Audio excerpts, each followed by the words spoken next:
kam takuar një krijesë që deri dje e njihnim nëpërmjet prallave. Megjithatë, Angie nuk është thjesht një vajzë me ëndra deti, por është sirena e parë e certifikuar për të notuar si e tillë. Itali është bërë gjithë pjesa e trajnimeve, e shkollës atje, dhe thash që do ta sjell për herë të parë në Shqipëri, dhe tisha sirena e parë këtu në Shqipëri, sikundër kanë edhe vendet e tjera jashtë sirenën e tyre.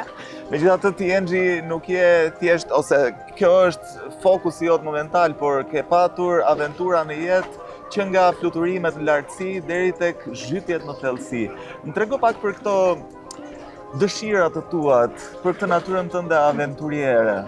Unë mendoj që në qoftë se të tjerët të thonë që jo, mos e bëj, çfarë është ky budallik? Të vendosin limite.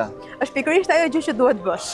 Ideja e sirenës lindi nga një shoqja ime që do të t'jap një sirenë, se ti gjithmonë ke dashur të jesh sirenë.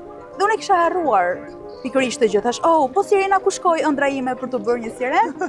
Dhe që aty filloi pastaj. Më është dashur minimalisht 3 vite, më është dashur të gjej vendin ku duhet shkoj për të bërë kursin.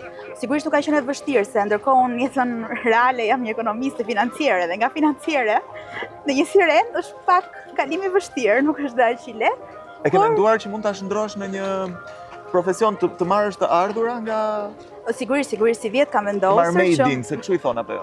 Po, si vjet kam vendosur që më në fund thash ta provoj që të jetë, duke qenë se jashtë Shqipërie është një profesion i mirëfill, është full time job, të paktën thash ta nis me part time job. Sigurisht që pjesën e financës unë nuk ta lë kurrë, por nga ana tjetër erdhi momenti që të bësh diçka ndryshe.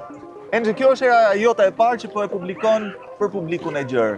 Po, shoqëria, familja, çfarë kanë vënë re diçka të veçantë gjatë kësaj sipërmarrje tënde?